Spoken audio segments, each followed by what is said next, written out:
Children of the night. What music they make.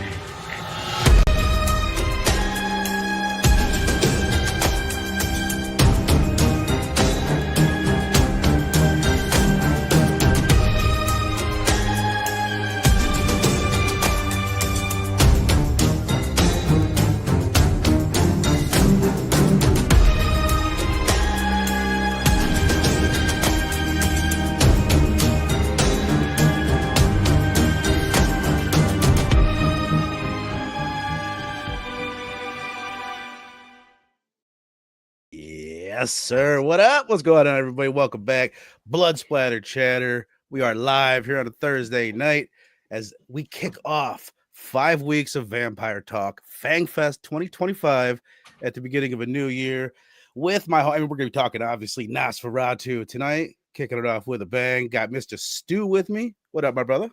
What up, y'all? So happy to be here. Great intro, man. I love seeing the Count make an appearance. That was epic. Yeah. So happy to be here. Can't wait to get into it. Yeah. Thank you, man.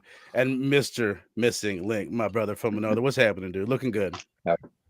I gotta say I appreciated that Count intro as well. It reminded me of the video. I was in film class in high school. Did this video project, and it was like this whole theme of like it was supposed to be about war, and I was showing all like Stalin and fucking Hitler and like just very gnarly shit. And then like at the end of it, I had like the flash of like the Power Rangers, That's what the Count just reminded me of. So I thought that was super dope. You know what I wanted to do? I meant to add in like the little a little sound effect before we got in with the blah blah blah from what is that? Count or Castle Transylvania?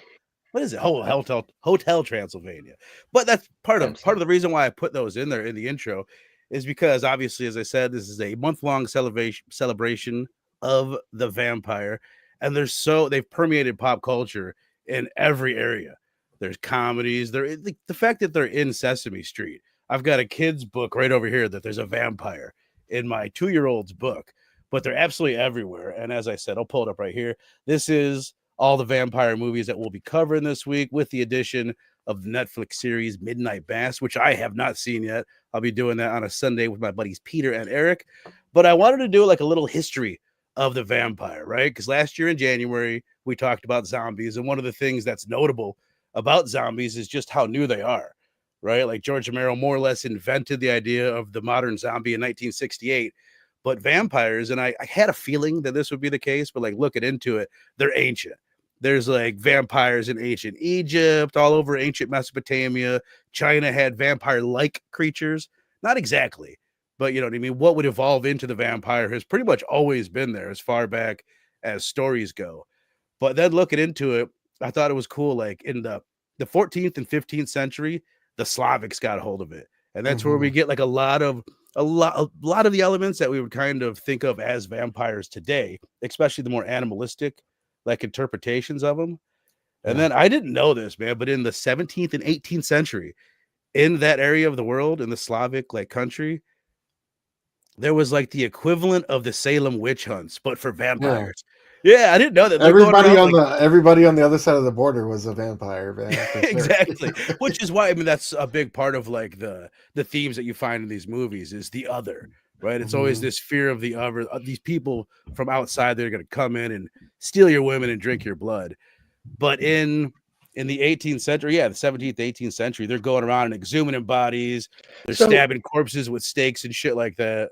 How do you accuse one of being like a witch is more ambiguous. That's like accusing someone of being a commie, but it's like how would you accuse someone of being a vampire? Like, right. I think it's one of those things where you just need momentum. 4 or 5 different people. You can get 4 or 5 different people to point the finger with you, and it's just kind of downhill from there. Exactly. It's funny, like because they're two separate things, right? One's an American idea, this witch hunt. Then they had that over there, but it's the same like fear of plague, fear of disease, fear of all sorts of shit, and they put it in these myths. But this is what I found. I can't believe that I'd never heard this, and maybe you guys have. But Lord Byron, poet back in this era, and he was like the bad boy of poetry, right? He was like this, like, I don't know, brash guy that was always getting in trouble, but the ladies loved him, and so did the men. And more or less, the reason why I bring him up is because I had never heard that he's like the inspiration for both Frankenstein. In a way, he led to the creation of Frankenstein, and he's a huge influence on the modern vampire. So basically, really? yeah, Lord Byron is this dude on the right. The circle with Oh, I Shelley. was gonna say, is that Lord Byron in the middle as well? Like he likes to get a little spicy sometimes, you know? He does, and which is funny. Okay. Like, it's interesting, like the fact that he's kind of. Well, here, let me get into it this way, and then we'll lead to that. But he's the dude on the right We're here. getting into romantic poetry tonight. Let's go, dude. This is okay. Lord Byron's the dude on the right. His physician, his personal physician, who was also a writer, is the dude on the far left, John Polidori. And then that's Mary Shelley, the author of Frankenstein, in the middle. And they were on a weekend, and Lord Byron came up with this idea to pass the time. They're like, I challenge you all to a writing competition. Yeah. Let's see who can create the scariest ghost story, is what he called it at the time. And Mary Shelley more or less came up with the basis of the Frankenstein story. Right. So he didn't like create it or anything, but he prompted the creation of Frankenstein. Yeah, it was basically like a drinking game, you know? Exactly. And then Polidori, he created the elements and some of the characters that would lead him to create, I think I got it here, this Varney the Vampire Penny Dreadful, which is kind of like a commercialized, serialized story back in the day that came out in pamphlets. But he took some of the aspects from Lord Byron, and it was the first aristocrat vampire. So it's really like the first recognizable today, like the modern, well-educated, charismatic, charming, well-dressed vampire. Sophisticated. Right. Yeah. So this one dude led to the creation, or at least was heavily like influential in both the probably the two biggest like horror, especially of that era, the most influential horror monsters of all time. Yeah, Universal is the Byron Bud line to check, dude, for sure. And then, of course, in 1897, Bram Stoker, this dude here, which I'm glad I pulled him up because I'd always heard this name and I'd never seen a face. And sometimes, you know what I mean? Sometimes, like, I pictured him like looking like Count Dracula, or just like being way more like foreign. Looks like a, you know? Yeah, it just looks like your average schmo. But more or less, obviously, we all know like the impact of Dracula, the book that it had. The no reflection bit, the garlic, like a lot of the weaknesses that vampires have come from this novel. The weakness to garlic, the necessity to sleep in the earth of your home country, and the fangs, a lot of those aspects came from Bram Stoker. And then this one, F.W. Murnau, is the director that made Nosferatu, 1922. And here's what's interesting. And a lot of you guys have probably heard this, but basically he stole the idea, or he tried to get around the copyright.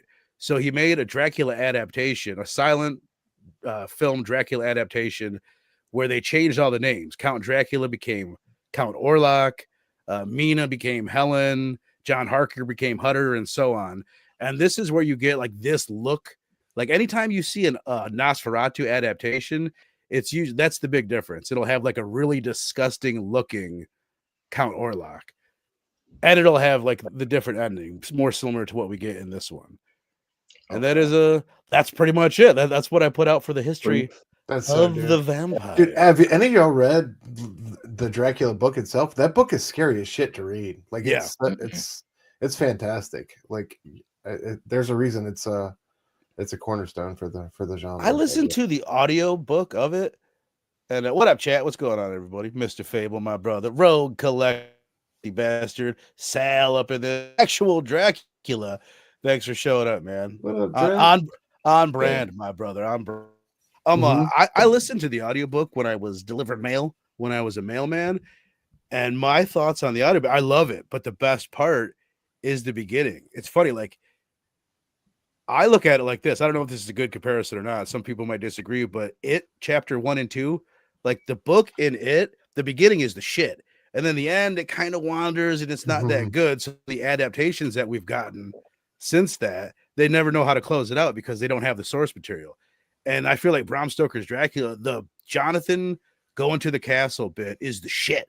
And every adaptation does that, and they all do it well. Then after that, like, what the fuck do we do now?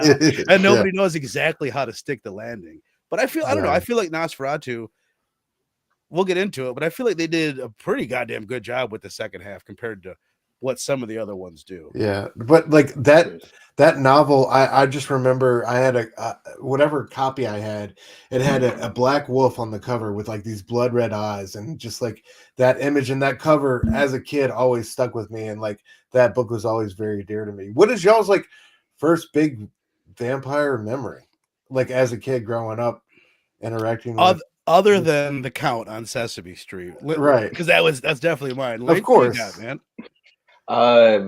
Buffy the movie with Kirsty Swanson. That was I'd even like I was so confused when the show came out, because I was like, what? As a kid, I thought everything was connected, and I was like, but they already did this part and these characters, and someone died in the movie, but no, that and From Dusk Till Dawn, or the one with Eddie Murphy that came out around Metro. Oh, Vampire in Brooklyn by Wes Craven. Yeah. Dude, the 90s. One thing that we said when we did Zombie Fest was like, because I'm a child of the 90s, like all of us are, and like it was a dead zone for zombies in the 90s. There's like nothing.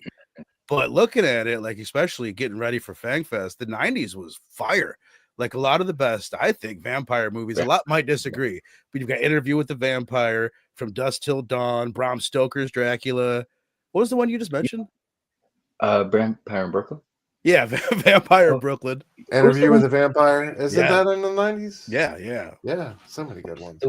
James Woods. It was like I think it was John Carpenter's. Oh Vampire. yeah. I've never seen that, but a lot of people. Dude. I know it has its lovers, it's got its fans, but I hear so much shit talked about that. What about you, Stu? What about you? Like besides that book, it was definitely those like movies like the late 80s and the 90s for me. Yeah, absolutely. That's it. Sorry. Yeah. Sal, yes, dude. Like this was absolutely. I remember doing a show with Robbie years ago, and it was like just a random question he asked us at the end, like, what's your favorite Dracula? And I was like, Monster Squad. Like that was my Dracula as a child. And he was scary. I thought like I was legit afraid of that Dracula. Yeah. I don't know. Like I felt like as I grew up, like it evolved, like it went like Oldman's Dracula is special for me. That's a big one. I love that version of it. Yeah. I just watched that for the first time in like 20 years. And I loved it, dude. I was tempted. I was really tempted to do that next week instead of the Bela Lugosi and Christopher Lee Dracula, but I just really, really want us to cover those classic. They're just so influential. And I feel like if we're spending 5 weeks on vampires, we have to talk about Bela Lugosi and probably Christopher Lee. But absolutely. I think like that would be such a good conversation, honestly, to follow up this one, because it's the closest Dracula adaptation. I don't know. There's real similarities between the Bram Stoker one and this one, as far as like, I don't know, a lot of elements. Absolutely. But what did you say? I'm sorry. I feel like I cut you off. What did you say? What's your favorite vampire movie, Stu? Oh gosh. I don't know, man. That's a good question. I'm gonna have to. You guys in the chat too. I'm gonna have to think on that. Of all time, I got to think on that. How about you? Well, dude, you know what it probably is, and I don't know if any of them are gonna end up in FangFest. I'll say this later on, either at the end of this episode. Yeah, fuck it. At the end of this episode, the fans are gonna vote on what we're gonna cover, like the 4th week of FangFest. And they're gonna. I couldn't pick, man, what I want to do that week. So like, fuck it, dude. There's like this could be FangFest. All these movies right here, but we can only do one of them. Yeah. So all these are some of my favorites, man. Like this one, I fucking adore. Fright Night from the '80s, The Lost Boys. Come on. Yeah. You talk about that's a foundational, like for real. It's hard not to pick that one. Yeah. Lost Boys from 1987. Interview with a Vampire, 1994. This one, I mean, I just reviewed it like a couple months ago over on PCP with the homies over there. But I'd be up to do it if you guys want to do it. Yeah. From Dusk Till Dawn. That might be my favorite. This might be my favorite one, but it's it's kind of a different thing, but it definitely counts. And then I know my man Link likes this one. 30 Days of Night. So you guys at the end of the episode, stick around. You guys will vote on what we're doing for the 4th week. But I honestly think if I got to say favorite, I'm probably going to go with Interview with the Vampire, followed closely From Dusk Till Dawn for different reasons, man. The Interview with the Vampire, I said this when I covered it with Robbie, but I think a lot of people, or at least I'll say me personally, I had forgotten how gnarly it is at times. I'm like, oh, it's not much of a horror movie, more of a love story, more of a drama. And then when I watched it again, I'm like, oh no, this is a flat out horror movie, and it's super intense. And the acting, that's something that the genre has, is you get, and I think it's because of the vampires basis in literature. It's a little bit more respected than a lot of like the subgenres. You get these big name actors like Brad Pitt, Tom Cruise, and all the people that we have in Nosferatu, Willem Defoe, Nicholas Hoult, that are willing to do a vampire movie. It's more respected. Yeah, I just love how cool and cultured vampires can be. You know what I mean? And just It's always like that's not necessarily the case in our film tonight, but like a little bit more. I mean, there's always like an air of sophistication, even to for sure, like the, Right? Absolutely, yes, stuff like that. You know, they're the more intelligent monster, I guess you would say. Definitely, they're a little more cultured. Even in Nosferatu, where he's disgusting, that's not his native tongue. This dude speaks multiple languages. He's buying property in London. He's not your typical monster. I'll say an Interview with the Vampire novels were influential for me in developing vampire lore. Dude, I really want to watch or read that novel. I've never read Shout it. out Anne Rice. Evan, my brother, Lost Boys or Dusk Till Dawn, my favorites. I'm with you. Solid. Coppola's Dracula, still my favorite. Man, Coppola's Dracula is so good. This Nosferatu was excellent, though. Like I said, I really think, like, it's different. If you want to, like, I'm sure a lot of people like, oh, I love the Bela Lugosi, the Universal Monsters Dracula, like, and there's a lot of people that Christopher Lee one is close to their heart. But I feel like as far as like the best ones that I've seen, because there's like 30 or 50 Dracula adaptations, so I don't fucking know. But the ones that I've seen, I think if you want to say like the best films, it's between Nosferatu and Bram Stoker's. And if you look at the IMDb, Nosferatu has a 7.8 on IMDb right now, which is 4 points higher than the next highest Dracula adaptation, which is like there's a few of them that have a 7.4. So that's just IMDb. You take that for what you will. I feel like they really enjoyed a nice renaissance from late 80s into the 90s into where we are today. You know, it's really been a good era for them. So right. And they never go away. That's something I know I've heard like people say about ghost stories. Like when you look at zombies or like slashers, you'll have your booms and then they'll kind of go away, then they'll get really popular again. But vampires have never left. Ghost stories never leave. They're always just like trucking along. And you can name off like 40 of them. Like Stu, you mentioned that Dracula adaptation on Netflix. Yes. Fuck, I didn't even know about that. But then you look into it and it's huge. Like a lot of people love it. And let's talk about like the cornball stuff like Vampire Diaries and True Blood and like all like, you know what I mean? That's a whole nother well of the genre that we could dip into as well. Like it's crazy. Like Link mentioned, Buffy. Buffy is as big as it gets as far as I told you guys when I got into horror deeper and I'm listening to all these horror podcasts, I had to end up watching Buffy because of how much I hear it referenced. People are like, oh, it's kind of like Buffy. It's kind of like when they did this. And I'm like, what the fuck? Like, it's one of the most influential shows of all time. Yeah. Now, I probably asked this before. You guys more Team Buffy or Team Angel? I haven't watched Angel enough. I only watched like the first season of it. So I got to go Buffy right now, but that's a lack of experience. Yeah, I'm not nearly seasoned enough on my man. Actual Dracula. Sorry. Yeah. I have not seen. I haven't seen the TV show or the movie, but the movie. I've seen the movie. Love it. Some of this episodes of the TV show first season, but I haven't kept up with it. Movie was hilarious though. So good. Great call, Drac. Yeah. Hell yeah. Hell yeah. Well, I say, let us get right now into Nosferatu. Giggity, giggity. So, all right, let's get into it, man. Nosferatu, Robert Eggers' fourth film. And that right off the bat, I'm like, whoa. I thought I had seen way more of this dude's movies. I thought this dude had made more horror movies. Same. Bro, all I've seen is The Witch.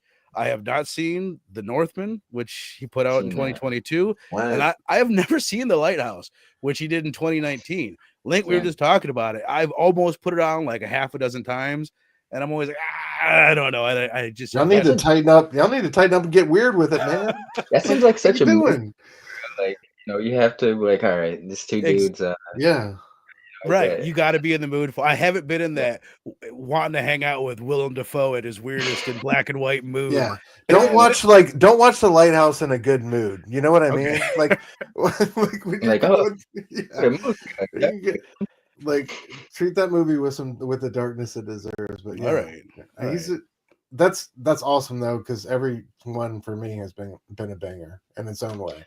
Yeah, I've enjoyed The Northman, and what was The Witch? I want to say that's probably my favorite film by him, to be honest. Yes, same for sure. I mean, I'm saying I definitely still put The Witch over Nosferatu, but I feel like that could change for me. So let's start there with my first theater experience. I've seen this fucker twice now, and I think Link, maybe I was telling you. I know I was just talking to Dylan about it. The first theater we went into, the nice theater around us, had to drive about 20 minutes over to a couple towns over, and we fucking show up. It's 1:00 on a Monday, and it was packed. The only seats we could get were front row. And it was like, I was like, oh, it won't be that bad. You're picking your seat on a little screen beforehand. And I'm like, oh, whatever, it won't be that bad. Front row, it might be awesome. It might be really cool. And I go in and sit down. I could not believe how close this seat was. I was so fucking pissed off. I had to lean my head all the way back, and then like the cushions there, I had to like jam my head into the cushion to try to get. And I swear to God, like, there's times in it where there's subtitles at the top of the screen, and my eyes are at the top of my head trying to read this shit. So it was a rough experience. I had this fucking lady talking behind me. Anyway, oh no, we'll leave her. Okay, fuck it. Now that I've brought it up, I'll get into it. So here's my thought process. I'm getting mad at this lady. I'm like, this woman is a bad human being. You know what I mean? And then I'm telling myself, no, she's not a bad person. She just doesn't have that great of social skills. And then the movie ends, and we get up, and I turn around, and I see these 3 old ladies that were in every other seat taking up the whole row. I'm like, no, they're bad fucking people. I could have been sitting in that fucking row instead of listening to you this whole goddamn time. I could have leaned over and shushed you because you would have been right next to me. But anyway, to the point that fucking matters. I loved the beginning. I loved the end. I thought the cinematography was incredible. One of the best, one of the most best looking movies you'll ever see in your life. The score was amazing. The acting was amazing. But, and Link, I told you this, I think what I've realized, it's really hard to blow me away with a Dracula adaptation. It's the Dracula story. It's all these beats that you really, really, really know. And although there is twists on it, and although there's a bunch of stuff that it does better than all the other ones, I think, it's still like, it's just Dracula adaptation. And it didn't I don't know, I expected something to blow me away. And I was kind of bored by the middle chunk of the movie. Watch it again. Yeah, I was less bored by the middle chunk. I followed everything. I was more connected to the characters on a second watch, especially Helen, Lilly Rose Depp's character. Like knowing that that's how the movie was going to end, I was able to kind of kind of attach myself to her throughout the movie a little bit better. I liked it a lot better on the second watch, but it's got issues. But I see why people are saying it's the best fucking movie of all time. But there's also people like, this is super boring. And a lot of this, I asked my buddy, he said him and his wife watched it in the theater, and they turned to each other afterwards and just shrugged. And it was like, yeah, that's kind of how me and my wife kind of felt the first time. But Stu, I know you were super hyped. How do you the last image in that movie? How do you look at it? Fair enough. The little matchstick ass legs. That shit is so cute. That shit is so hilarious. I agree with everything you said, man. I think the cinematography blew me away. There's some shots in that, like, I don't want to get too ahead of get ahead, do it, say anything, but baby, dude, get in there. Just like that last shot of him in the sunlight, and like how that feels like a Renaissance painting. You know what I mean? And its epicness, like, and the way he frames the darkness throughout this, and there's just so many little moments I loved. Dude, I don't think I'll ever forget that scene where he's sucking the blood out of Nicholas Holt's character, and this just like when it just went to just nothing but the dry sound to him. Yeah, like, oh man, it was so visceral. And yeah, it was beautiful. It was so gnarly. I liked, and like that's what I loved about Eggers. Eggers scares when he wants to scare the shit out of you, he will. Like, he will undoubtedly find a way to. And like, I wish there was more of that. And I agree with you saying about the middle section. I just wish it was a little bit more energy. Anyway, what were you gonna say? Yeah, I'm sorry. yeah. I didn't mean No. cut you off.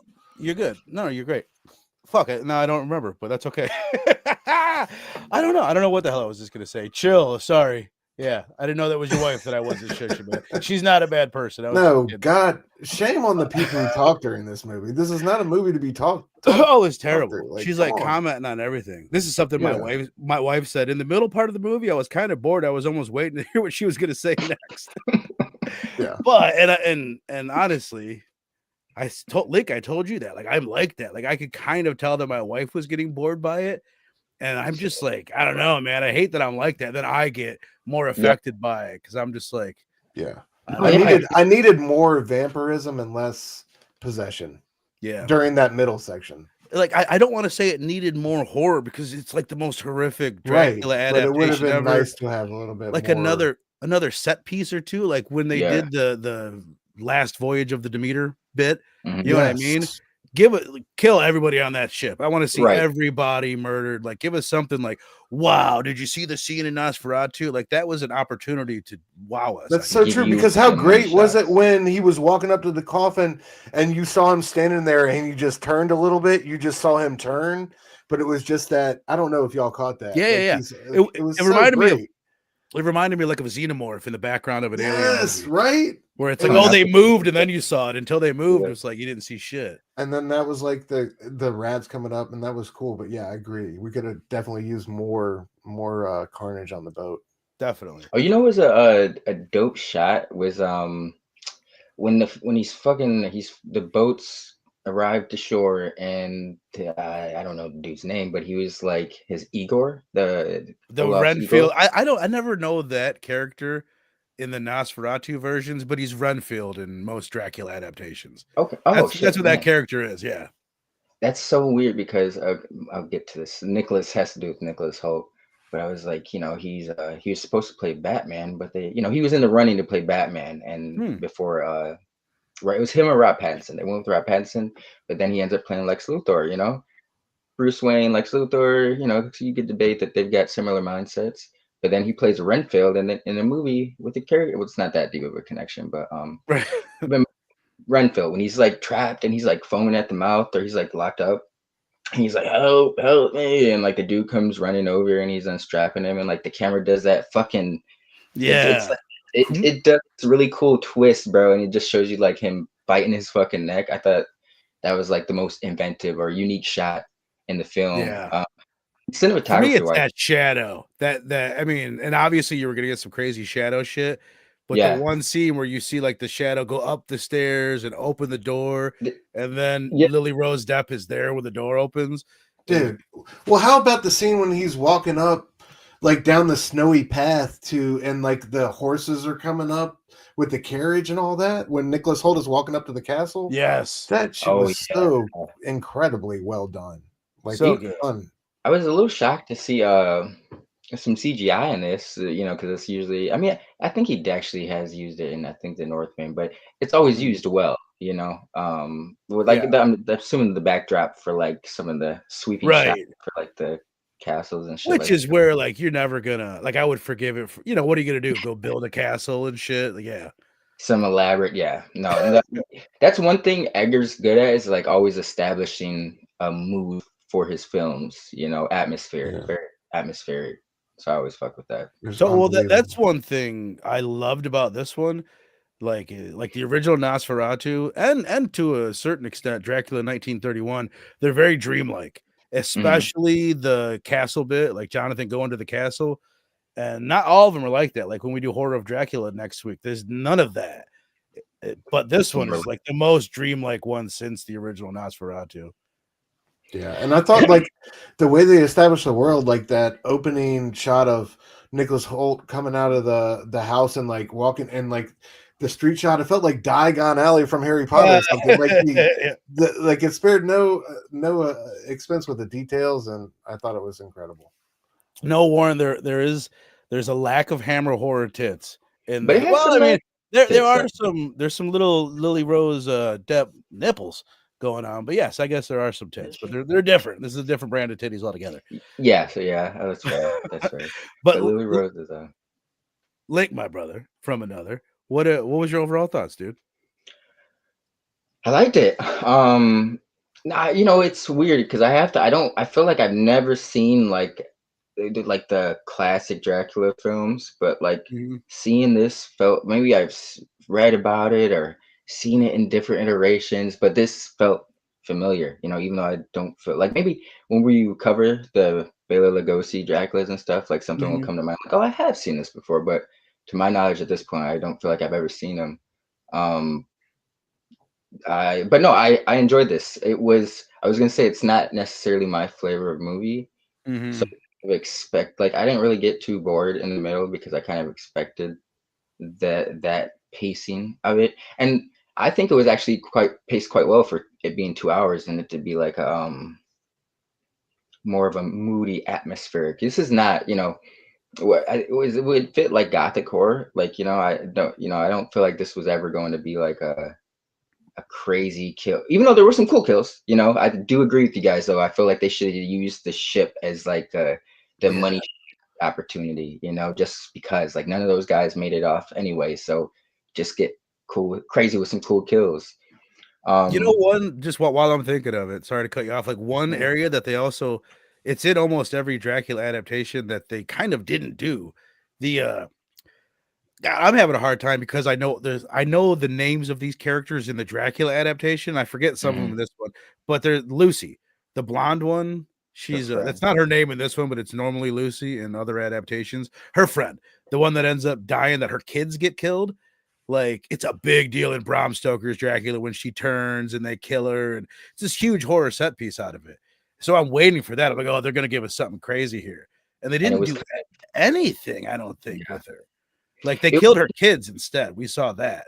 Just the that was, shadows, which was fucking crazy. Don't get me wrong, but It it was was great. Yeah.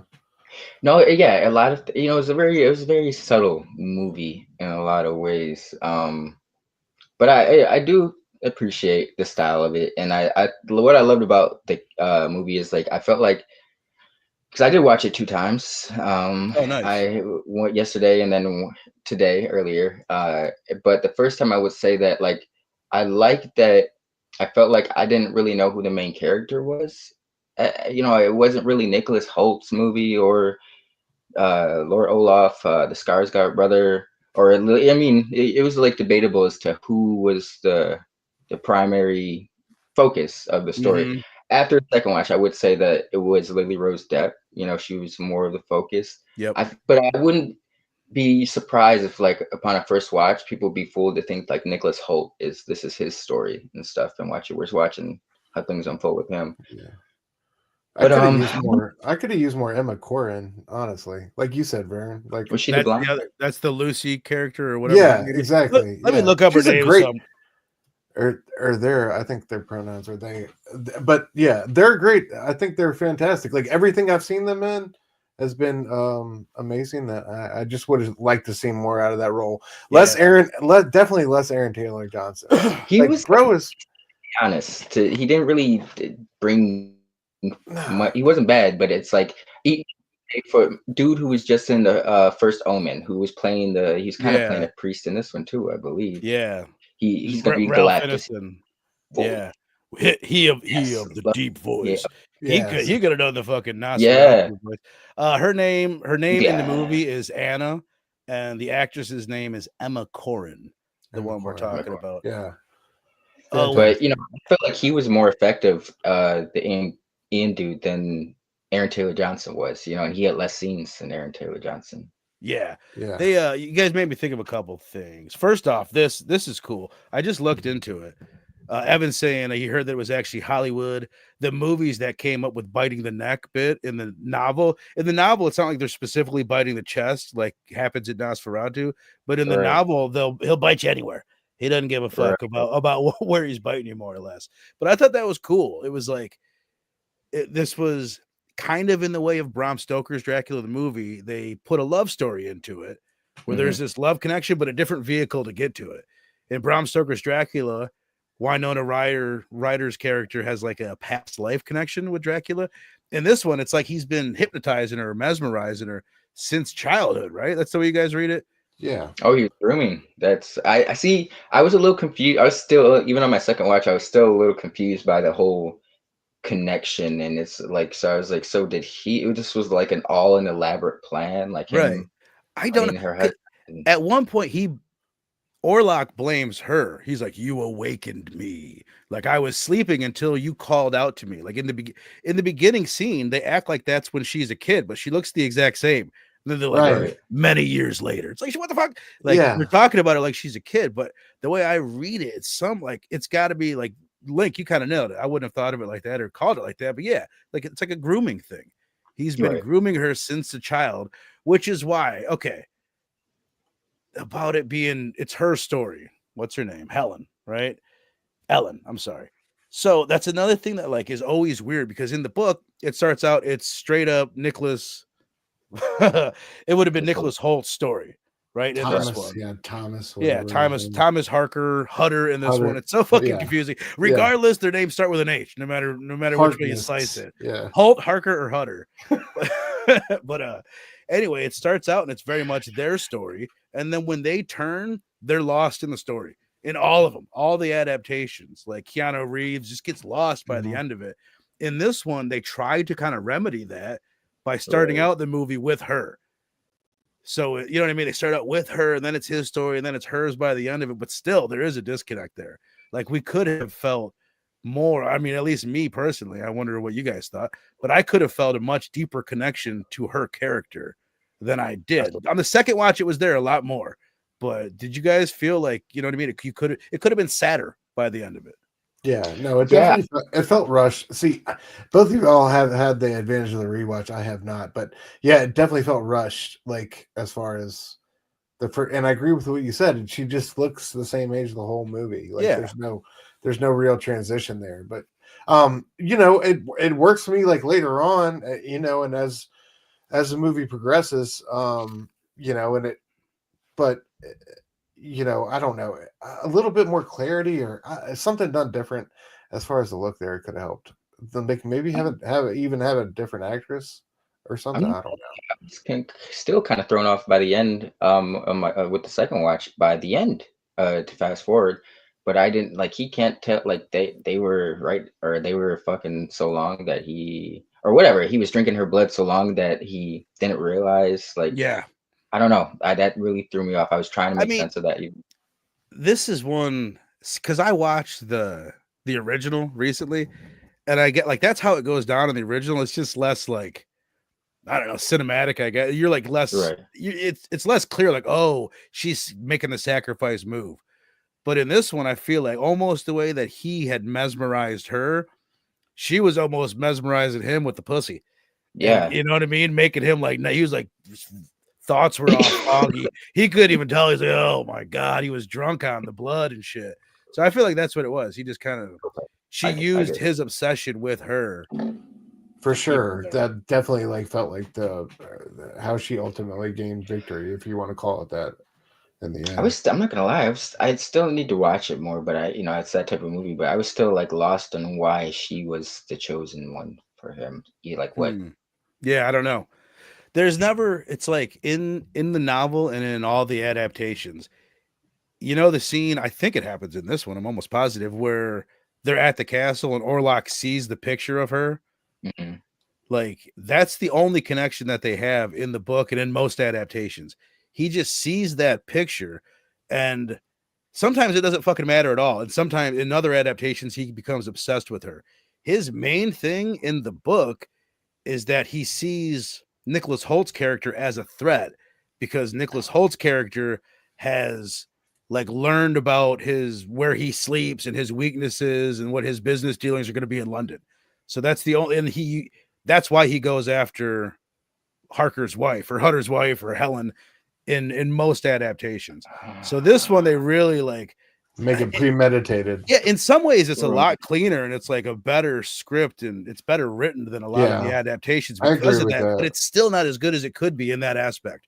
It could feel like it's clearly her fucking story the whole way through, and it really doesn't. I feel like they were kind of hinting at this when she was first calling out to him in that scene of the night, but like if she was like in the middle of some scene of trauma where like people were getting murdered or she was orphaned and like her family got killed in some awful, you know what I mean? And she called out or he was the reason that happened or something like that. I don't know. But it was still super cool, like with him appearing on top of her holding her throat. Like that was a super great first introduction. But I agree, it could have been so much like right.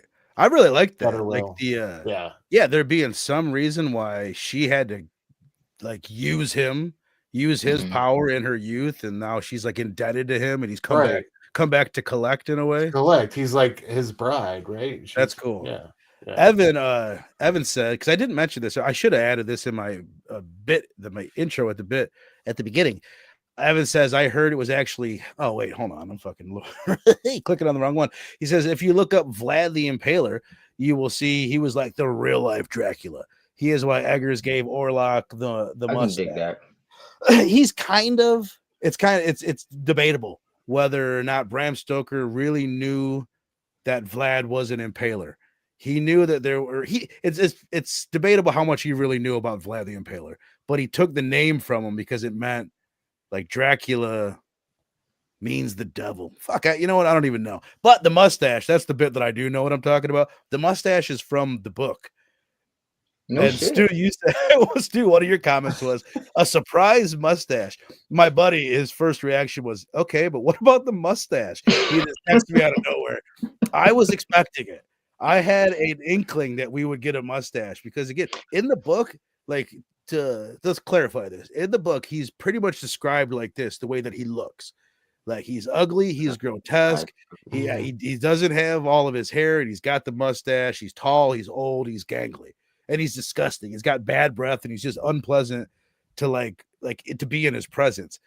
But in the book, he's much more like he is in like Bram Stoker's Dracula and the 1931 version, where he's also very charismatic and charming. And he sits up with Harker into the wee hours of the morning talking about politics and history and shit like that. So like it's the twist that you get out of him in this one, where he's disgusting and he's just an asshole. I didn't really, I can't remember from the trailers, but I feel like they showed him at one point, and I don't remember, maybe the mustache was edited out. Yeah, I don't think he was in the trailer. I don't know. I don't watch trailers, but the little glimpses that I saw, and just trying to look up, like to make a thumbnail ahead of time, I couldn't find any images of him online previous. I believe it. Because I was kind of like, that was like one of the biggest pulls. I was kind of like, I think they maybe showed like a glimpse of him in Still or something, but for the most part, it was kept under wraps because that's what, like that was one of the pulls for me, is like I wanted to see what's. By the way, shout out to Skarsgård. I didn't want to do this. I love how he gets lost in his roles, and you can't even tell. Like, we can't tell it's that dude. Crazy. Shit. I kept questioning it. I'm like, is that even? Was I wrong? Is that not him? Who the fuck is this guy? It's crazy, man. Yeah, there's a whole sense of believability about it, like a vampire who's been alive for hundreds of years, like just heavy breathing, like lethargic thing who only like exists on blood, and like that mustache had clearly been growing for decades. You just reminded me of a dope ass line when he first meets Lilly Rose Depp's character. She asked like, "What are you?" And he's like, I am an internal thirst," or something like that.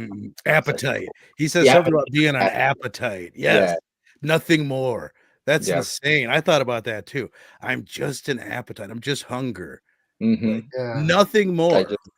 That's just he's fucking Galactus. Evan says, yeah. Dracul. And yeah, it just sounds cool, man. At the end of the day, like, it does. That's what Skarsgård said, is like when he's reading or talking with Eggers about it, like the way that they want to introduce him, where you don't see him for a long time, which is another thing I love about the movie. Like, even when we go meet Willem Defoe's character, like it's lit the way it would have been lit in that time period. Just a couple candles in the room. They're not light bulbs everywhere. It's like it's really, really fucking dark. But that was kind of Skarsgård's thought, is like, we're not going to see him for a long time. It's like, this voice needs to be crazy. So he worked with a voice coach to like lower his voice an octave. What was it, John Wick 4, where he did that German accent? French. He was French. I don't even know why he needs to because even in The Crow, which was not that great, his voice was kind of reminding me of the Tom Hardy thing. Every time Tom Hardy does a New York accent, it's the Venom thing.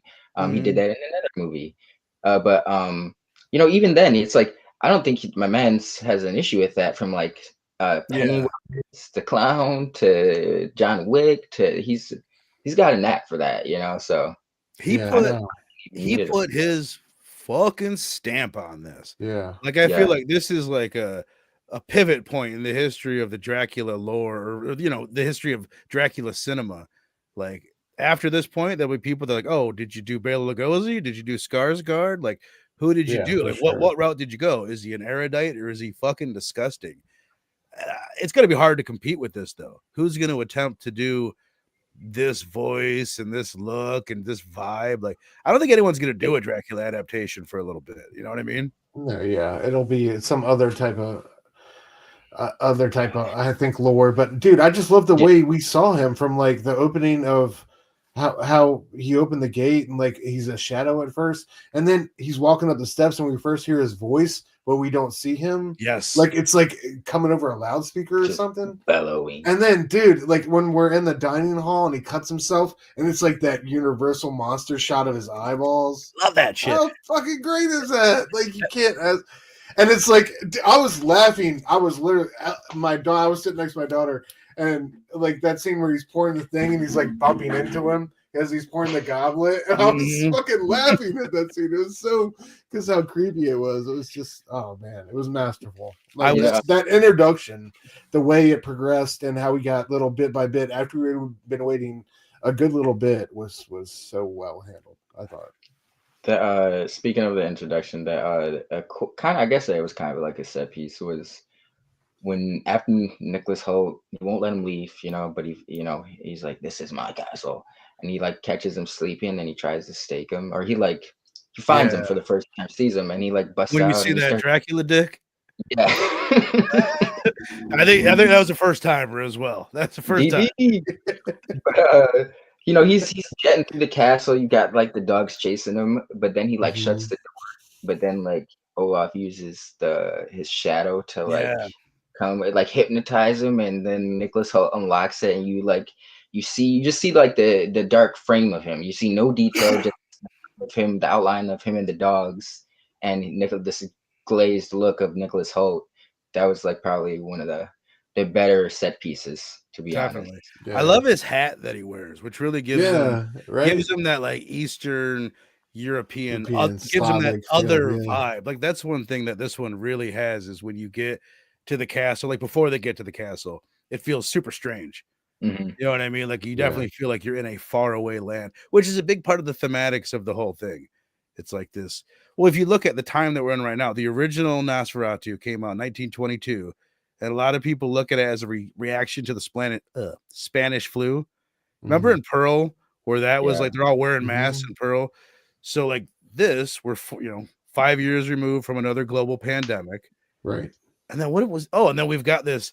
There's like a global like immigration debate happening. Obviously, it's heated in this country. It's heated in Europe, and like this. That's why it's so perfect time for this to come out. Like it's in the public consciousness. All the classic themes that were always there are probably always relevant, but they're even more relevant right now, it feels. Absolutely. I love how Nicholas Hoult gets hip like to the, I'm sorry, Link, I didn't cut you off. But like how he gets hip to the customs, like with at first everybody laughs at him when he gets to the gypsy village, right? And then like they slowly take him in, and I just love that scene of him like kind of following them through the forest at night with the naked chick on the horse. It's also spooky. Like that also well done. Those might be hammer tits, Warren. I think that was you asking about it. We might actually, now that I think about it, we did have a couple hammer tits, 2 to be exact. Wasn't trying to circle back to that, but yeah. Hey, you guys that are in here, stick around. We're gonna vote a little bit after we rate this thing on what we'll be covering the 4th week of Fang Fest. Either Fright Night, Lost Boys, Interview with the Vampire, Dusk Till Dawn, or 30 Days of Night. Stick around. I'll be pushing for Fright Night. That could have been. That could have been Fang Fest. Yeah, that's right there. I wanted to say, what did I just see that made me think of something? I don't know. What the fuck did I see? I will say. Oh, no, go ahead. Yeah, go ahead. Real quick, just as it was very, even though it was quick, and I wish we had more of it, was I guess that's that they made the shots count when they had him, but it's like him just tossing the daughter's body and then walk. You know, you already see the other daughter on the floor next to him. And Yeah. so there was something very super terrifying about that. How you just it's nothing. You know, it's just a husk. I wish we had more of that. You know, just a little bit more would have went. Yeah, you're right. Like literally, like one more fucking scene. I really think killing the mom later on, or you know, the scene that we normally get with her, mixed with another like 2 minutes. Give me 30 seconds of what's going on in the ship. Yeah, And I feel completely different about the movie. I'm like, oh, we got all these crazy set pieces. I know what I wanted to say, and part of it is kind of what I said to you.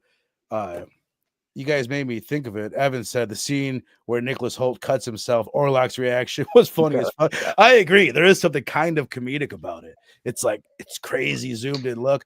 But that is like, that's the scene that I went into the movie looking forward to seeing. That's what I was saying. Like when you've seen a bunch of these adaptations, it's like if you're a big comic book fan and you go and you watch a Spider-Man movie, you're like, oh shit, they're doing the Uncle Ben bit, or they're doing whatever, all these things that you're familiar with.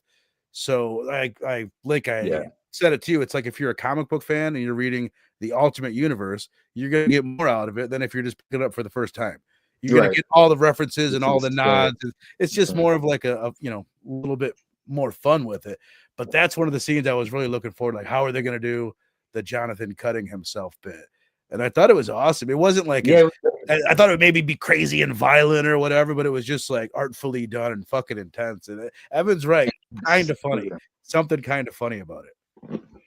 Cause I don't know, that look in his eyes, he was like fresh meat, you know, like my man was ready to pounce.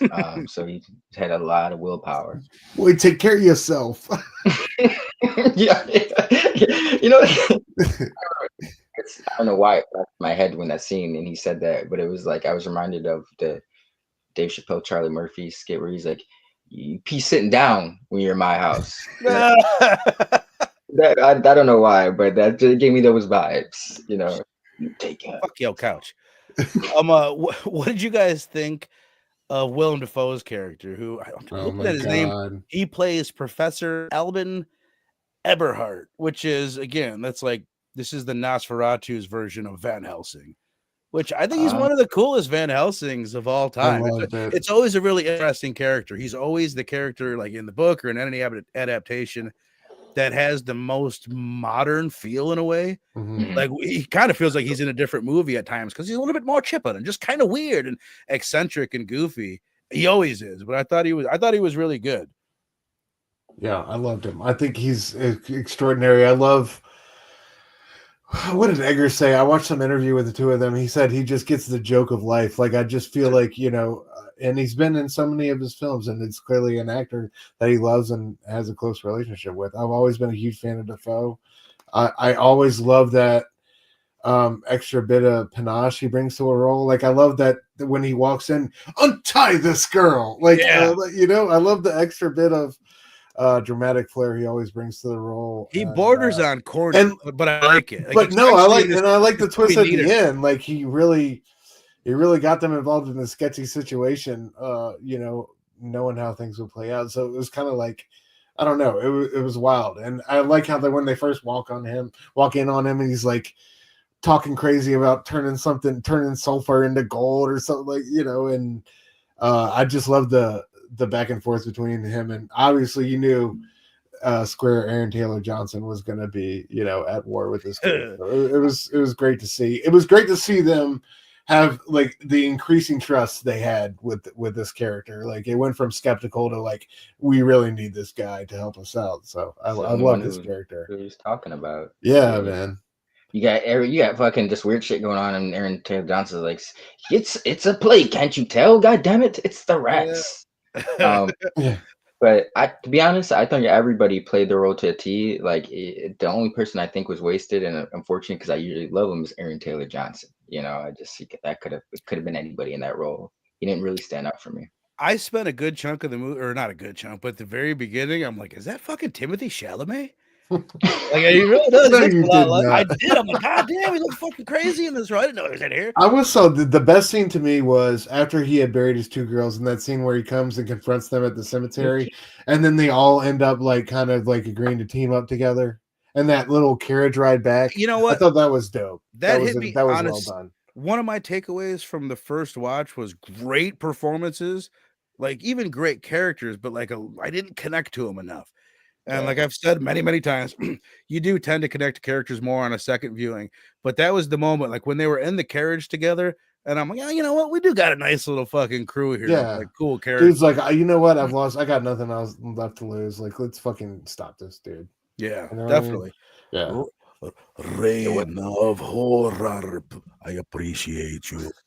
I like that. I like that. Yeah, dude, you got it. You got something going there, man.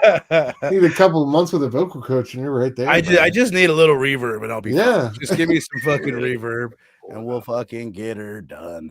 All right, so let me see. What have we not touched on? I guess the one thing I wanted to mention before we rate this thing is the plague aspect of it, and I've never. A billion percent, like I don't know, it doesn't always add up completely to me because it's like, oh, it's a thing, especially in the Nosferatu adaptations.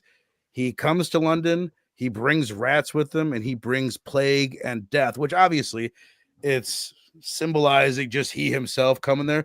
But like, I think I always wish there was like a spread of vampirism. I feel like it's just like it symbolizes a vampiric spread or just a spread of evil or something, but it's never like super clear. Like, what the fuck are they doing with this plague, and how does it relate to vampirism or him in general?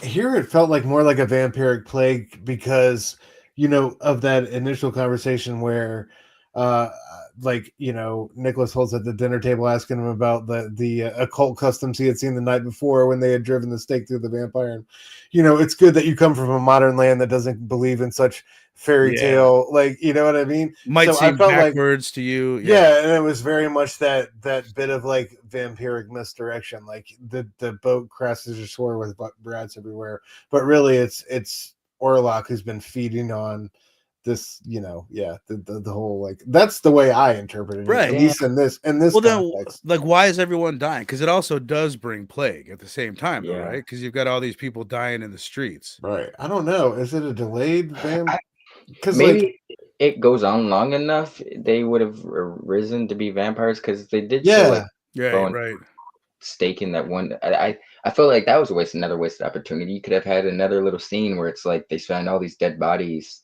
and they start to maybe like rise and they have to like fight them off. Or they're in the cemetery and they're burying one and like another one hops up or something. Right. Like, does it seem too horror tropey, like typical horror? Because that's also the thing I think is like the scene where I want to see them killing Emma Corrin's character.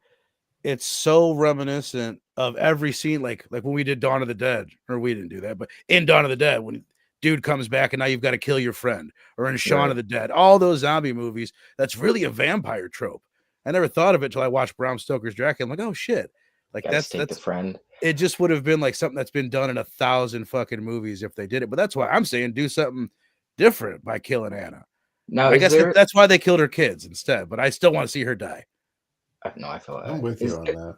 In certain lore, is it like, because I know in certain vampire lore, they bite someone, don't drain them, they turn into vampires. But like in this particular lore, is it he just feeds on people? That's it, and they or does like I think it's like his choice. I feel like that's a good point. Well, I'm trying to think. Yeah, that's a good fucking point.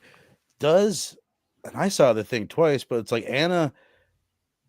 Are they saying she's going to come back as a vampire? Because we don't see anybody become a vampire. If the sun hadn't risen on him, an old girl, like she was definitely about to become bride of like Dracula, or you know what I mean, or something like that. Like she wasn't about to be gone. Like he wanted to move on with her. Like it was, I don't know.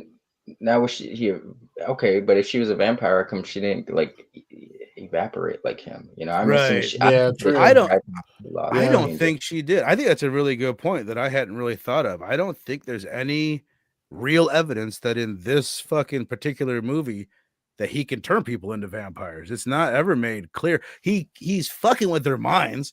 He's controlling Lily Rose's mind at the very beginning to the end, and then the other one at points. Okay, so in certain lore, I'm wondering if the people we saw like that they staked, because in certain lore, like vampires can like raise the dead or like use zombies or some shit, right? So I'm wondering if that was like how they turn, like they have to die, but they were fed on, and once they die from that, Right. you know, Well, time goes on.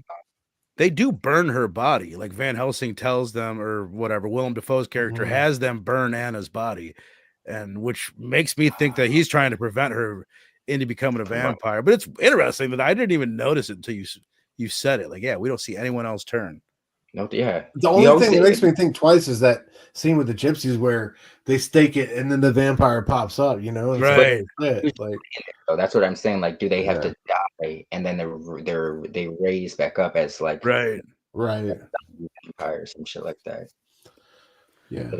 I think it's just like a plague of misfortune. If he can, like, he has ones he just turns into pets that he fucks, you know what I mean? Like, right. I love that part where he's like, "Silence, dog." He finally I'm admitting. Well, that's one thing that they cut out, and I could kind of see why. I don't know if it's in the original Nosferatu. I feel like it's not, but in most adaptations, he has the brides of Dracula, or he has his harem at the castle. And I think they looked at Skarsgård, they're like, he ain't got a harem. Like, there's no fucking way. I love like all like he's got like holes in his head. Like it looks like bro's been on like a century-long dry streak. Like that's why he's so pressed. That's why he's hopping on a boat and shit. I did just before we see that final view, like from the top down, where we see how scrawny his legs are and his hips, and he looks like a dog almost.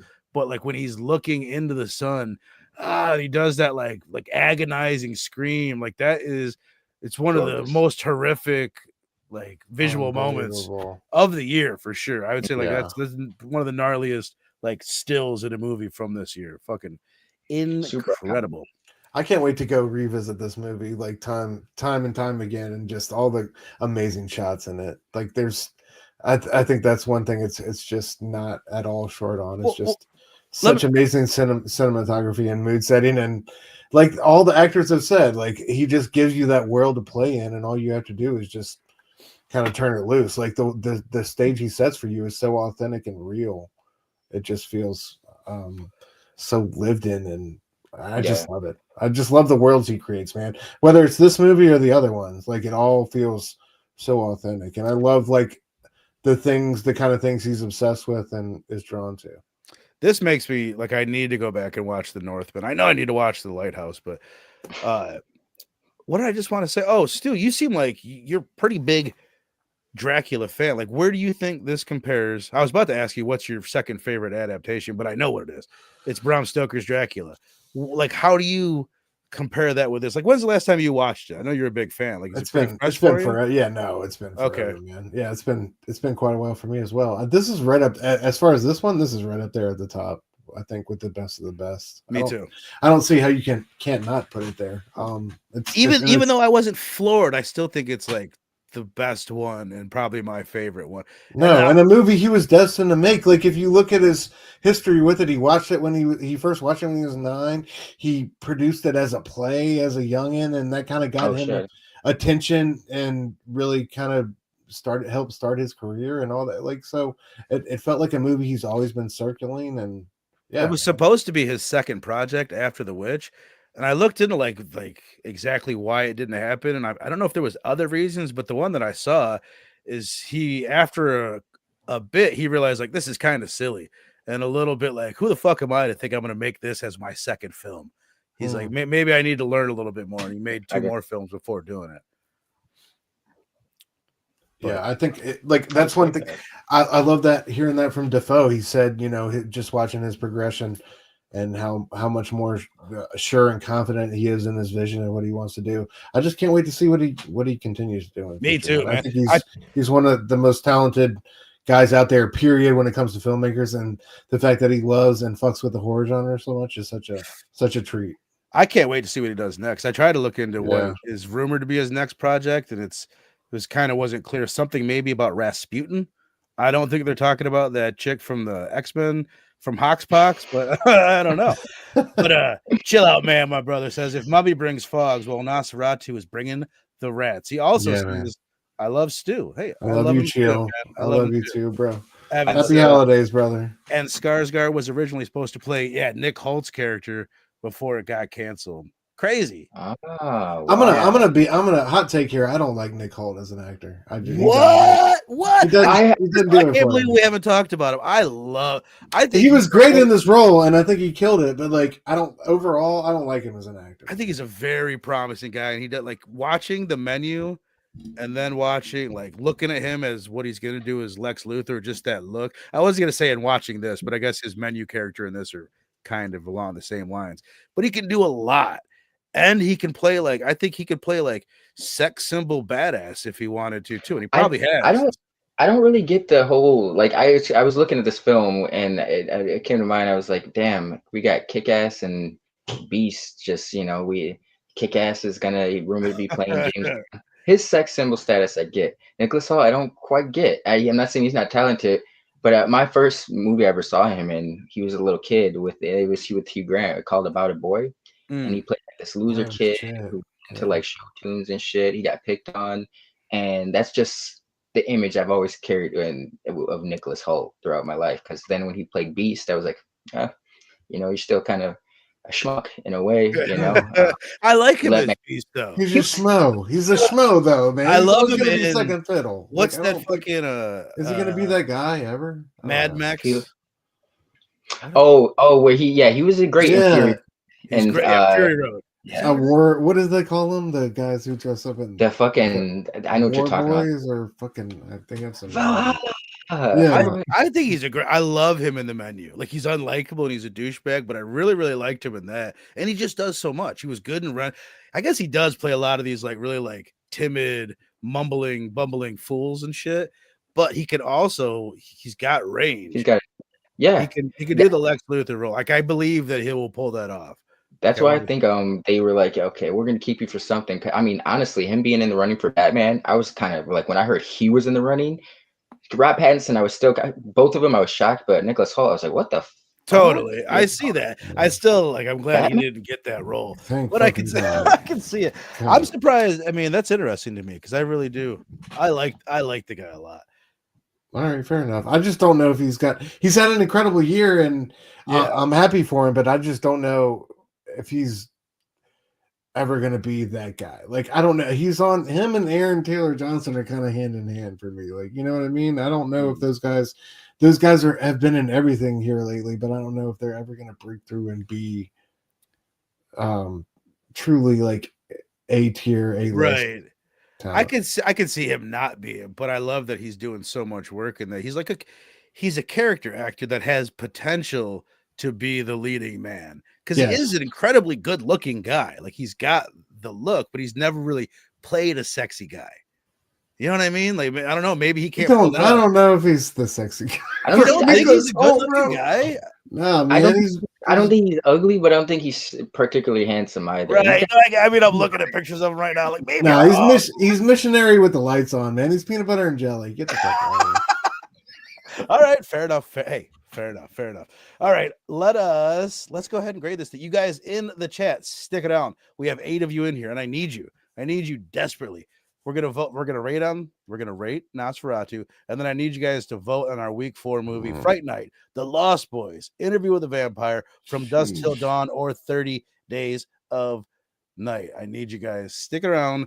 We're going to rate this bad boy, get about this bitch. But first is what I just said we're gonna do. Stu. What are you giving me out of 5? You guys in the chat, if you've seen Nosferatu, what is your rating out of 5?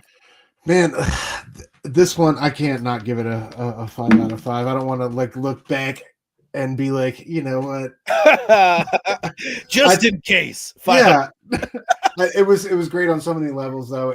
It delivered. I had such high hopes for it. I don't know if it met all my expectations. I think, like we said, the middle part could have used a little bit of less possession, more vampirism, a couple more scares, a little bit of acceleration with the storyline. But man, this was so exceptional on so many levels. And like I said, I can't wait to go back and revisit it. What'd your kid think of it? Before I forget to ask, you went with your daughter. What does she think? She's 12. She was up and down with it, man. I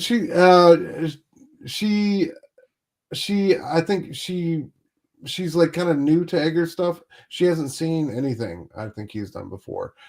So parts of it she loved. She told me she loved Lily Rose Depp's performance. I but did too, man. I yeah, thought she was fantastic. that was her favorite Incredible. part. But I think she said I'm traumatized by that last image though. She's like, I can't get those legs out of my mind. And I can't blame her. I can't None of blame us her. can. Yeah. None of us can. But yeah, dude, I was glad that I got to go see it with her. I think Robert Eggers is one of the most talented filmmakers we have, dude. And I like I said, I can't wait to see what he comes up with that next. But yeah. Shield said 2 and had a lack of nudity. You're full of shit. It did not, first of all. It had a lack of like sexuality because none of the nudity was sexy. Let me just say, No, like you can get super sexualized with the Dracula story, right? Totally. I think it was pretty muted when it comes to that. Totally. Well, Nosferatu isn't supposed to be sexy. Right, exactly. The Dracula ones can get sexy. Nosferatu is supposed to be more disgusting. I just want to say, to clarify, I was originally like, what the fuck? Who is this doofus playing Beast? I hate this guy. But he grew on me. Like, I've grown to love him in his role as Beast. But yeah, he probably could have been a lot better. It could have been. He was getting cucked in first class, bro. She was throwing himself at her, and she's throwing herself at him, and he just let her get swooped in by Magneto. He was just like, "Oh no, I'm okay." You know, why are you talking to me? I mean, I guess he had to grow into the man he was supposed to be, but goddamn, you know, I was like, bro, come on now. It was just giving me About a Boy vibes at the time. Fuck it up. Yeah, Evans gave it a 5 as well. I know Dylan said this was hell yeah. Let me just say this before Link, you rate yours or you give your rating and I give mine.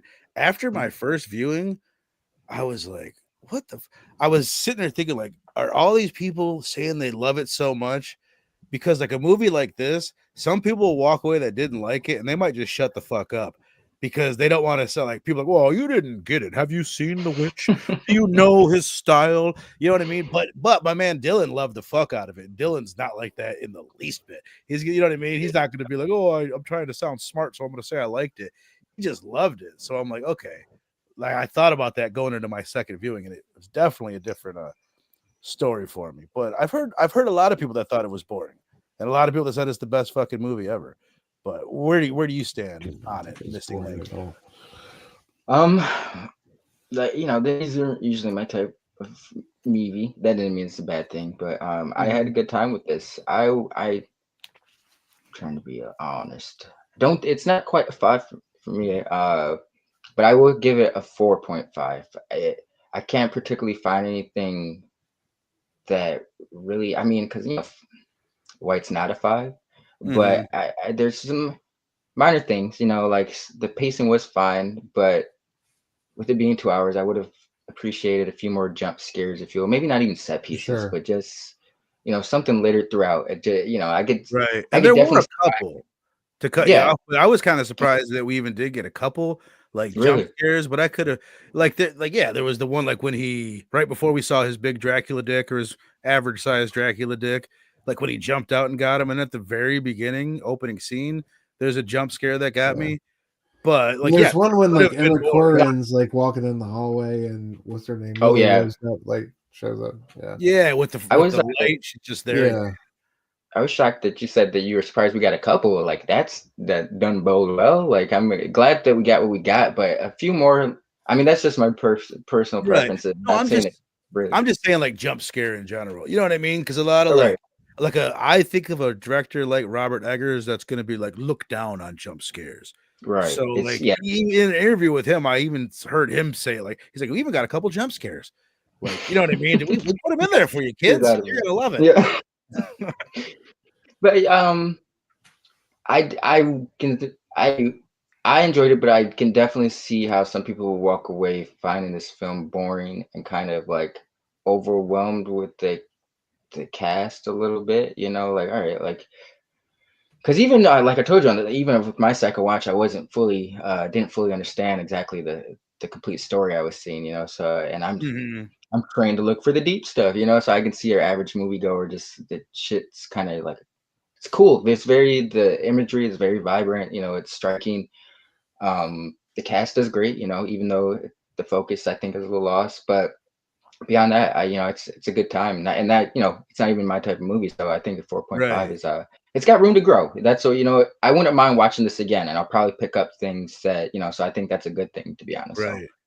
5 from me. I can't wait to see this at home in 4K on my fucking couch. You know what I mean? Not the, theaters are cool and everything, but like, especially, I think a movie that is like this, that's got a decent runtime and it's like atmospheric. I would rather watch a movie like this at home. Yeah, and that's one thing. Like, I heard a lot of people talking about, oh, I'm so glad I saw it in theaters.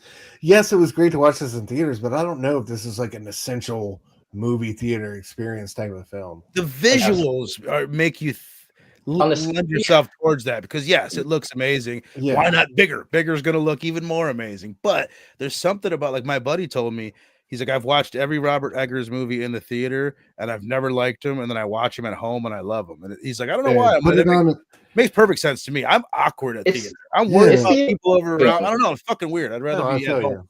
Like action film shit like that, those are cool shared experiences. But something more intimate, so like this, it's better off watching on your own terms. At home at night with like the candles lit, like with the Eggers film on, nothing better. With your Dracula dick out, like keep coming back to the Dracula. You know what I'm talking about. All right. If it ain't Sister Paxton, it's Dracula's dick. You know what I mean? All right. We got a 5 from Stu, a 4.5 from Link. And honestly, when I left the theater my first time, I was at I'm like maybe like a 3.5. It could go to a 4. But even before dude, honest, and for you guys that weren't here at the beginning, I had a terrible theater experience. I'm sitting front row, my fucking neck like this. You're like, is that Skarsgard? Why is it mustache? What the fuck? You know what I mean? So it was a bad experience. Really, really enjoyed it a lot more on my second experience. And my biggest issues with it, we've mentioned them. There could have been a little more horror, a little more gore, a little more disgusting elements mixed in there, but it's losing Lilly Rose Depp's character throughout it. There was enough of a runtime and enough scenes with her that we could have connected. Like, I think about how much more I was connected with Anya Taylor-Joy in The Witch than I was with Lilly Rose Depp in this movie. And it's like his style kind of, and it being a period piece, it's kind of harder to connect with people in a period piece with all this fancy dialogue, and it's like you can't relate to him, so it's harder to connect with him. But with Anya Taylor-Joy, I was able to, which honestly, her character arc felt completed by like like I know I have to just you nailed it. Like there was something lacking when it comes to like Lilly Rose Depp's journey towards the end.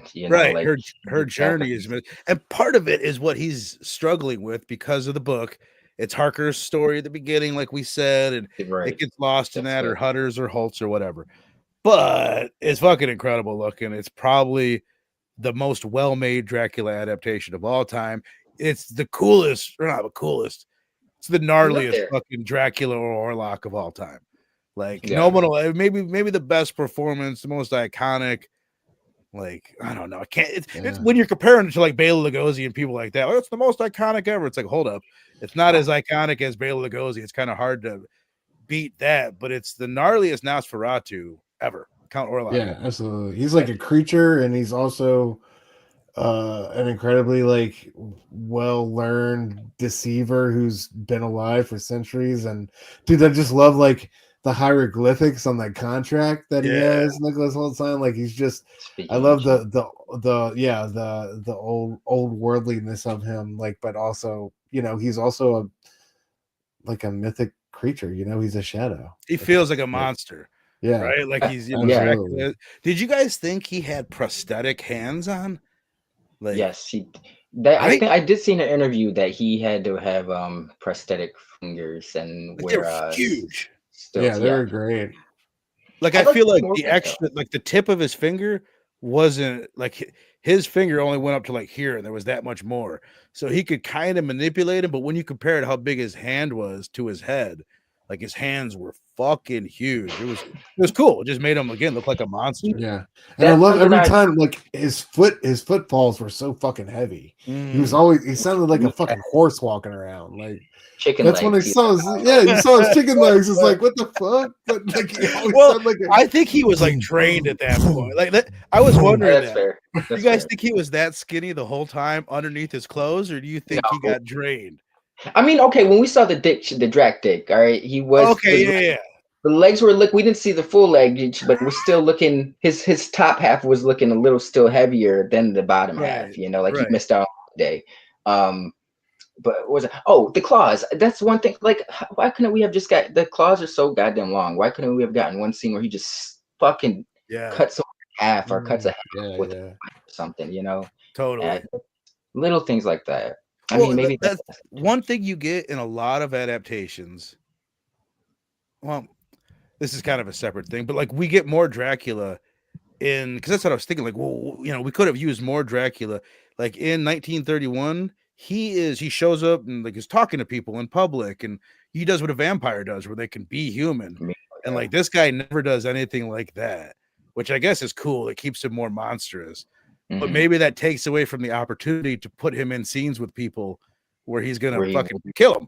That's why he should have done it on the boat, like we said. But, yes, I mean, I didn't really. Okay, that's a good point because he was very isolated throughout this film, you know, until up to the very end. Yeah, the boat scene though, that's what I'm saying. That would have been the perfect excuse to just let the carnage reign, bro. You know, whatever you had thought in your head, execute it on that boat scene. You got a whole crew. But I guess you know what I did wonder, because that scene, as soon as that boat scene popped up, I thought of The Last Voyage of the Demeter or whatever, and I was like, I wonder, because that movie was so fresh, they didn't want to go too far into that scene because people would have called that like a rip off. Oh, they ripped off a scene of Last Voyage. I wondered that too, because that's what, that's what that whole movie was like that scene extended into a whole movie. Which could be pretty badass. I've never seen it. But that's a good premise for a movie. Yeah. You know what I mean? Ooh. Yeah, the second episode of that Dracula series is all on the boat. Oh, it is? That's cool. Yeah. All right, so let's do this. We have we just had 10 of you in here. Now we have 6. I'm sorry, I don't know what I did, but come back because we need you to vote. So hopefully we've got some of you in here that are willing to vote. I'm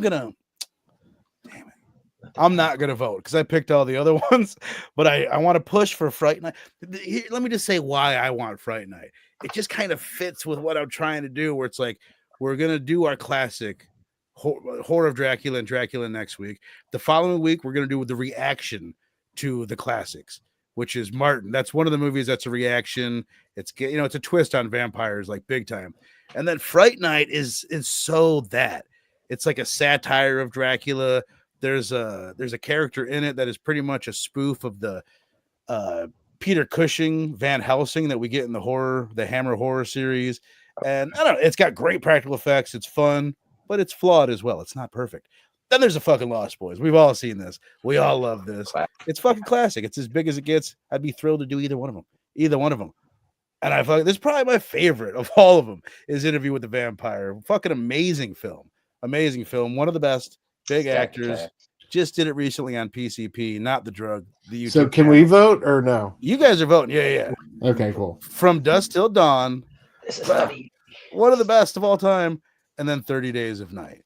30 Days of Night. One of the more modern, one of the more like few vampire flicks that we got in the 2000s that I can think of that was really, really like a pretty big deal at the time. So again, too. 30 Days of Night, Dusk Till Dawn, Interview with the Vampire, Lost Boys, and Fright Night. So what do you guys down in the chat? I don't know how many. Oh my god, we only got fucking 3 of you in here now. What the fuck? They said I don't know. Don't you guys want to participate in this? Is anybody left in here? Chill, Evan. Come back. Fuck. I'm starting to regret this. Maybe we should have waited till we had a full fucking crew in here. They're like, we can wait if you want for the voting. We might have to wait, man. We got a vote from Sal.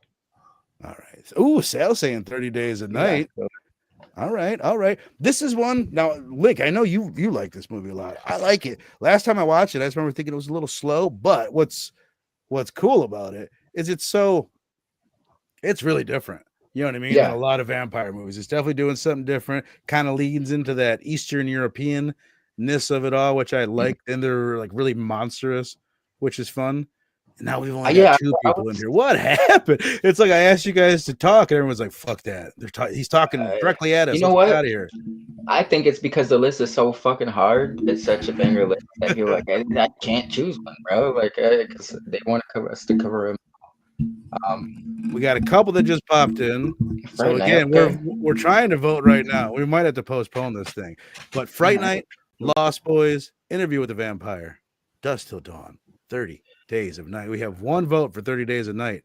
I'll hold you to that, Sal. What do you guys? Evan voted Fright Night. Evan votes Fright Night. Why is my shit not loading? There we go. Evan.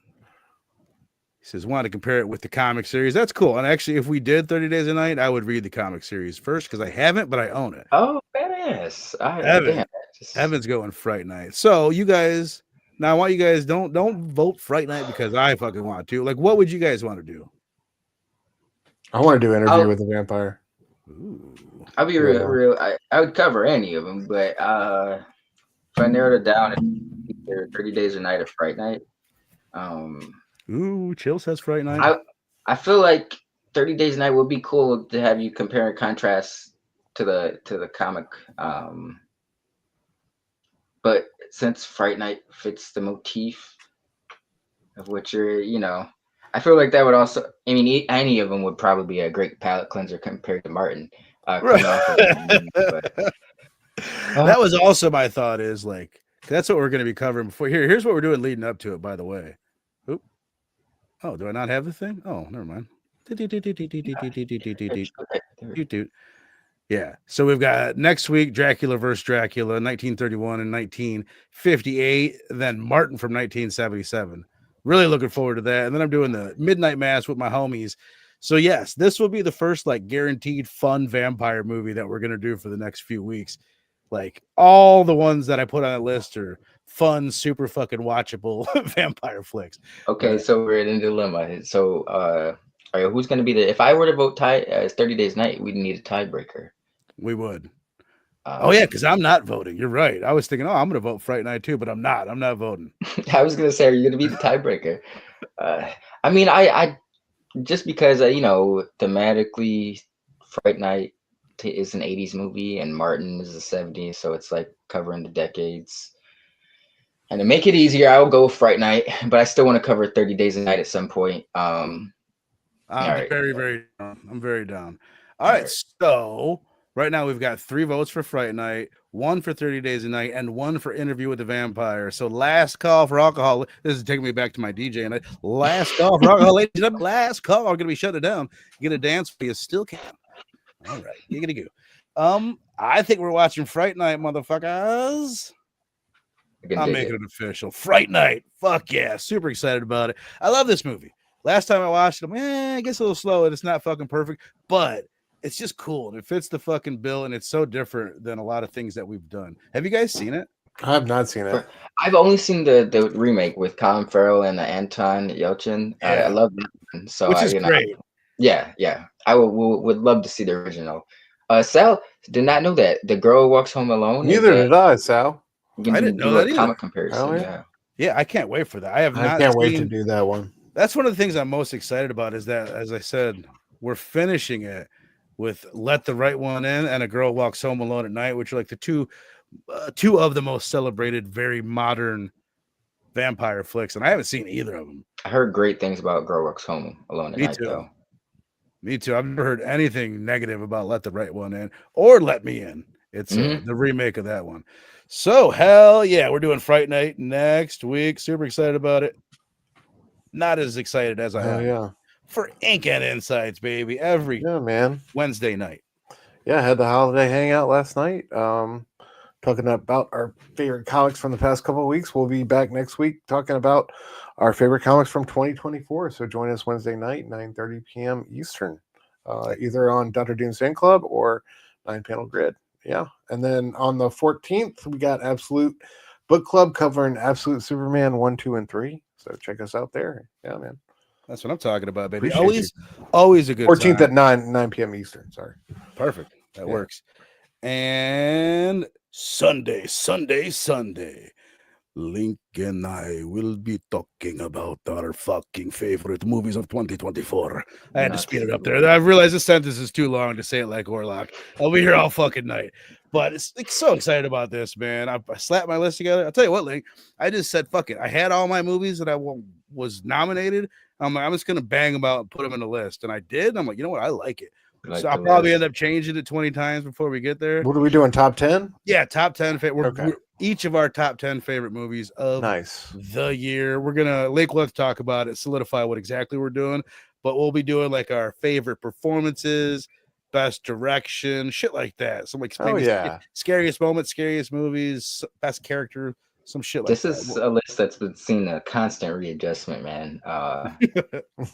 The last couple of months it just been, and then the post, I was like, Jesus, like I didn't realize we covered so many movies this year. That made it even hard because I was only thinking of the last couple of months, and I had to go back. I was like, you know what, I might have to. It's there's a difficult. lot. We've done 24 new horror movies on 2024 horror movies on the channel last year. Fucking crazy, man. I meant to go through and like do like a year in review, and we covered this many movies on the Thursday night show, this many slashers, this many from the 80s and that whatever.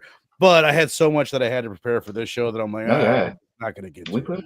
Long story short, we put in that work over here. Goddamn right. Now, so next week, man, I'm very excited for this.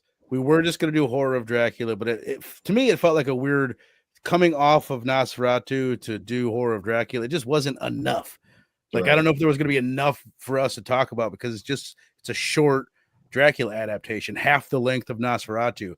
So I added the 1931 too, which I think there's enough difference in between them, and they're like the most important vampire films of their eras for sure. They're like the most significant Dracula roles of their One of my favorite internet clips of all time is that interview with Lugosi about, did you feel stressed out and depressed when you're playing Dracula? Yes, I woke up haunted with dark dreams many nights. Like, that guy was just born to play fucking Dracula. It's so great.